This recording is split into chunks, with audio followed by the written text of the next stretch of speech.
Hey guys, it's Cam here. Welcome back to the build room.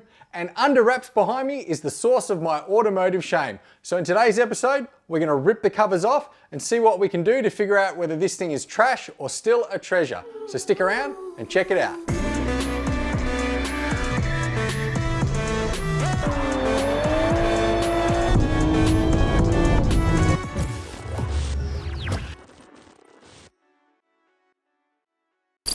All right, so for those of you playing at home, this is actually my 1977 RA28 Celica, aka Doofa Now. Now, I've got the cover on it because it's a little worse for wear. I'll cut in some footage here of the car that we did an absolute mission on last year and tried to get it ready for the Tekwa Todas in the Park show. And we managed to get it there. We had to trailer it down, but since then I'd got it registered, and long story short, the car was stripped back to bare metal and we put a graphics package on it based on an F14 Tomcat, which I thought was pretty cool. We hadn't treated the metal in any way. And everyone said at the time, it's gonna rust, yada, yada, yada. And to be honest, I was pretty dismissive of that, mainly because the car was sitting in here all the time. It's fairly dry.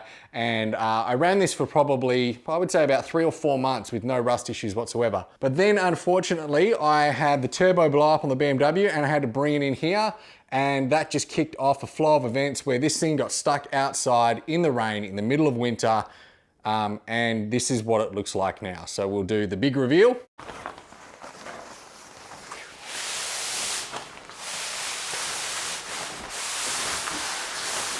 How nice is this?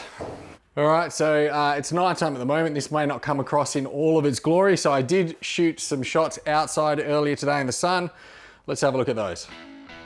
All right, so first up, I don't mind this. I wouldn't mind if the rusty rat rod look was a little bit more consistent, but I did take this out to the Chidlow car show and lots of people there liked it, and it was a really fun day out, and the car drove amazing, which was nice. First big run I've taken it out on. It still looks fierce and appropriate, but I'm just not comfortable with the fact that this is going to be eating into the metal underneath and it's not sustainable. So yeah, if we look up close at this surface rust, you know, it's not great. There's a lot of rough surface there and yeah, definitely a lot of oxidized metal there. So I don't want this to continue. Like I said, this is supposed to be a forever car and it pains me greatly to see it like this. So yeah, the point of today's video is gonna be to see what lies in this thing's future.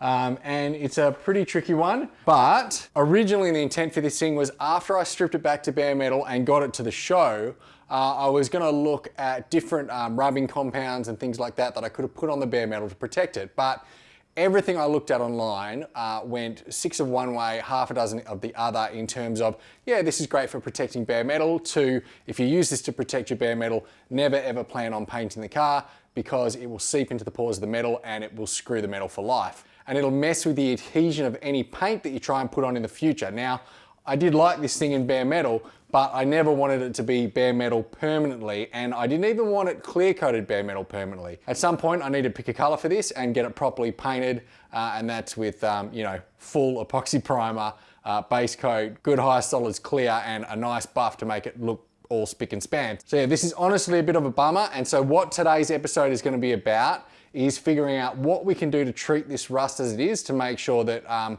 we stem the flow.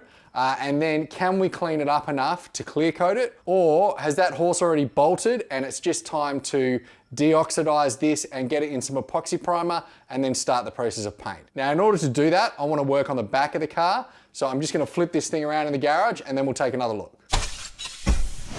All right, so name of the game here to start off with is to get rid of the rust. Now, I'm gonna take the top layer off with some Scotch-Brite, I hope. And then if we get it down to something that's a little bit more reasonable than this, because this has got too much of a build up on it, I guess, then I will get some rust converter onto it and some Scotch-Brite further and see how far we can get through this. It's going to take a while, and honestly, it's not that interesting either, so we're just gonna step through it quickly and we'll just come back and review at all the important points. Okay, so I'm gonna start out going as mild as possible as I can here because I don't wanna start getting 80 grit into this and ripping out a whole bunch of metal. I just wanna try and get the rust off the top so we can treat it. So I'm actually gonna start with just the Dynabrade and a gray Scotch-Brite. Now this is very, very mild, I would say. This is probably the mildest you can go, but we'll see what it does here. I am gonna make sure that I mask up so that I'm not breathing in rust particles.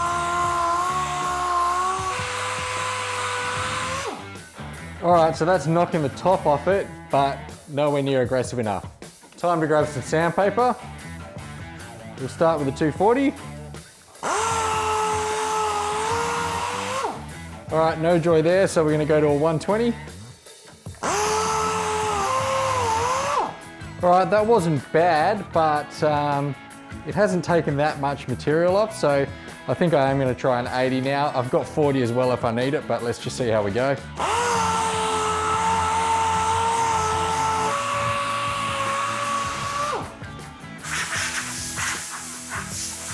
All right, that's not too bad. I think this is the point at which we want to get some acid-based rust converter on this and see if we can pull up all this black metal with rust converter and Scotch-Brite. So let's get into that one now.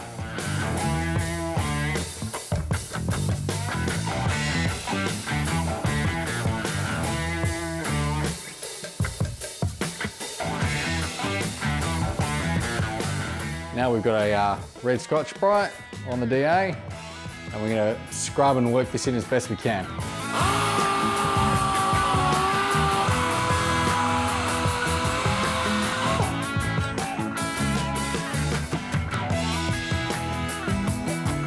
All right, so we've coated, Scotch-Brited, and then recoated. So now we're going to give this about 10 to 15 minutes. We're going to come back, we're going to clean it off and do it all again and again and again until we get some good looking metal here. All right, so that's not looking too bad. What I'm gonna do is before I go another coat on this, I'm gonna run back over it with some 80 grit, just to bite into some of this black that you see here, which is phosphorus, and see if there's any rust beneath it. Well, there will be rust beneath it, but I'm hoping that it'll work like sandpapering the top of paint when you're trying to put paint stripper through it. If we break it open and we can get into it, it'll probably be more effective than this sort of inert black phosphoric top coat. Yeah, if we break that open, hopefully we can get it off a little bit easier. So you can see I've just washed it off with water. It's already starting to flash rust off a little bit. The idea is when you do this, you should rust convert it, wash it down to neutralize it, and then straight away go over it with methylated spirits to avoid that rusting. And then you have a small window in which to get something protective on. But yeah, let's try the sander here.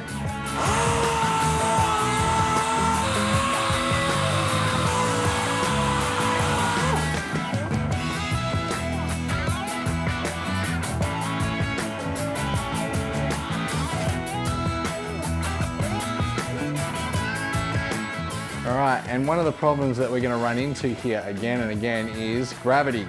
Obviously the rust converter is pretty thin and watery. It's gonna wanna run off this panel non-stop, and you need this to stay wet. You don't wanna let it dry out significantly. So what I'm gonna do is, we've raided the kitchen. We've got some Glad wrap. Just throw that over the top. And on the bottom.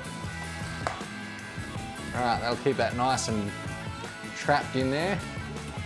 Hopefully it will be a little bit more effective this time. So we'll leave that for another 15 minutes. And in the meantime, we'll have a nice transition. All right.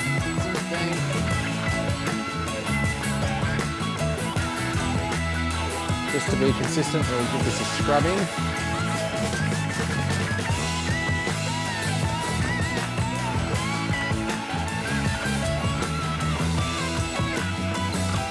Look, if I had to guess, I'd say that's better. It feels better. Doesn't feel as rough as it did before. We'll do another coat, we'll see how it goes.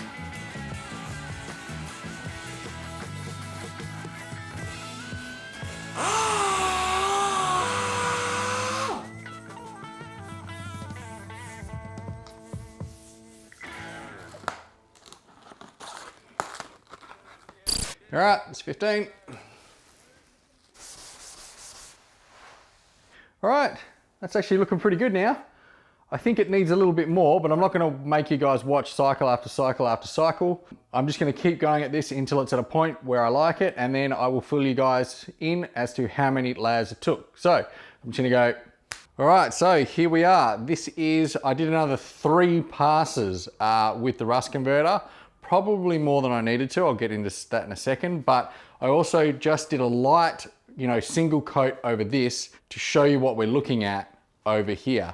So This is not uniformly bare metal. You can still see the pattern of this sort of tiger striping in here. Now it's not sort of the phosphorus coating that we're getting off the rust converter here that's causing the darker colors. Those areas are actually pitted. Now I've had a really close look at this. I got myself a little 30 times magnification magnifying glass and looked very closely at the surface, and you can clearly see it's pitting. I'm gonna try and get a shot of this on camera. I don't know how good it's gonna come out, but I think it's important to see what that surface profile actually looks like. So I've moved the light around, and the way it's reflecting at the moment actually makes the pitted areas look lighter rather than darker, just because of the angle of the light. But yeah, you can pretty clearly see there is a huge difference between right in the center of the camera there, where it is pockmarked and pitted, and then here, where is it smooth, and you're really only seeing the sanding lines more than anything else. Now, unfortunately, the only way that we are gonna get rid of that tiger striping is to sand this metal down enough to get to the bottom of that pitting. And obviously what that's gonna do is it'll bring us back to this clear metal all the way along, but we're going to be taking material off in order to do it. So this is the decision point, right? This is the point at which we're going to figure out, are we clear coating this car after we get it back to bare metal, or are we just doing a really thorough job to get rid of the rust? We're leaving the pitting, and then we're gonna have to go through and prime this thing and give it a full paint job. I had always intended to paint this thing, but Toto's in the Park is coming up, and I really wanted to take it back in bare metal with a few little tweaks and removal of some of the aircraft theme. And we may not be able to do that. And if I have to paint this whole thing, we're probably not gonna make Toto's in the Park either. So it's a little bit disappointing from that front. So I am gonna give this a shot, and we'll just see exactly how much metal I have to take off, or if I feel like we're getting too far into it, I'm gonna back off and we're just gonna leave it, because, you know, this car was very structurally sound in terms of the body. So, you know, we haven't ruined this. This is not going to come back to haunt us. I've chemically stripped the rust off this and converted it all, and we've got it out of the pits. But you can't change the fact that if you've got a big divot in your metal like that, it's gonna refract light differently, and it's not gonna look like clean sheet metal. So yeah, huge decision point coming up. I'm going to probably 40 grit, 80 grit, and then 180 grit this and see if it comes back. So yeah, wish me luck, and we're gonna see what happens.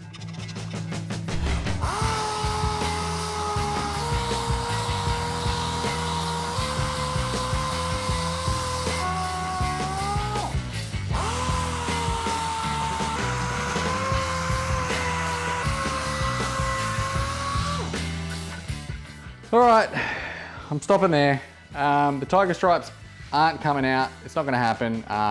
Apart from the fact that it would probably make the sheet metal too thin, it's gonna take me years.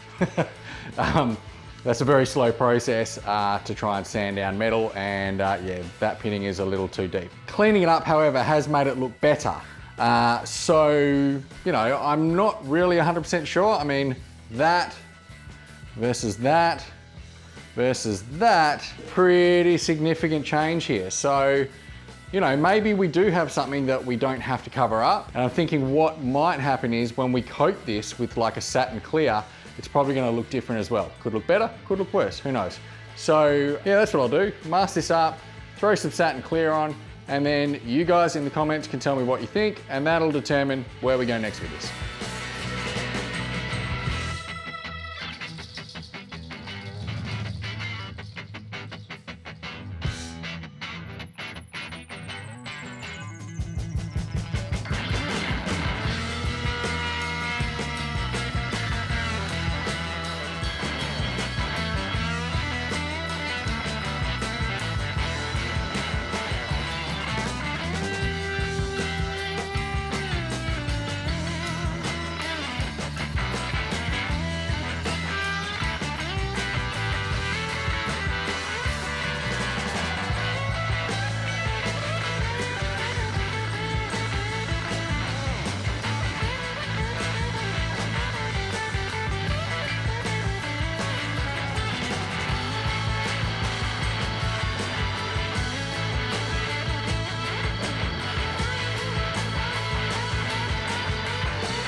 All right, there we go.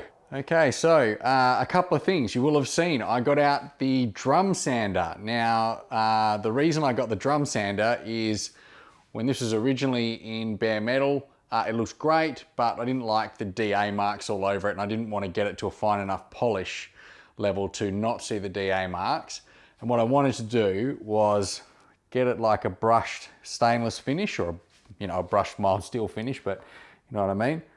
And on the areas that aren't too pitted, it doesn't look bad. In fact, I'm so disappointed that I've let it get to this, because that would have been awesome over the whole car. This thing would have looked like a DeLorean.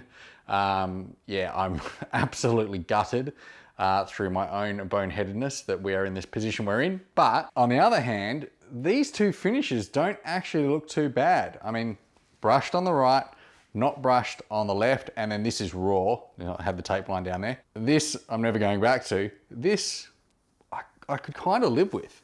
I mean, it's covered in matte paint, and it is interesting, so maybe this is worthwhile.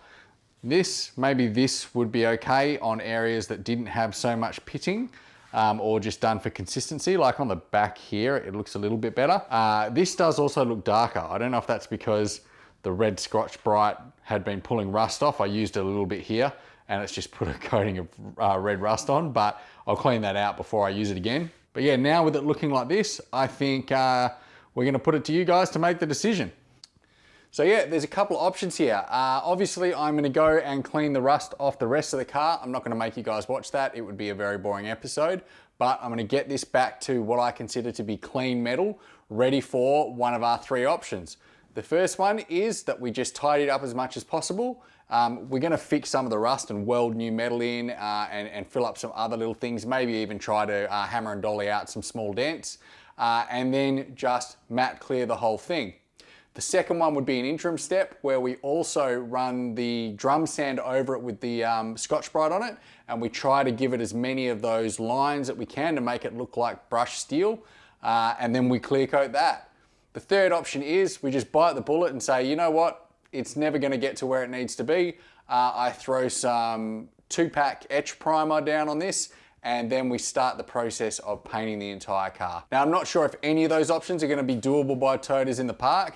The clear one might be, we'd see. We're only about, just a couple of weeks away between now and then, and if I want to do body repairs and that, they're obviously going to take time. Never going to happen for us to try and get a full paint job done before Toyoters in the park. That is absolute crazy talk. So yeah, anyway, interested to see what you guys think.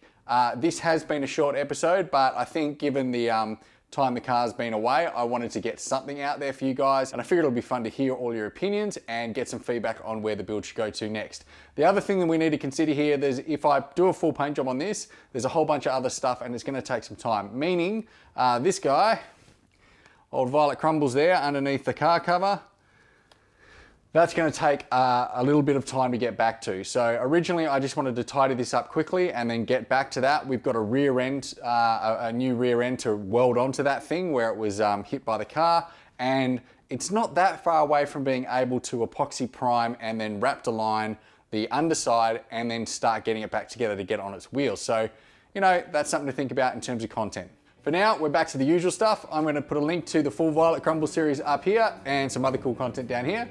Other than that, I want to say thanks for watching, and I'll see you next time on The Build Room. Bye for now.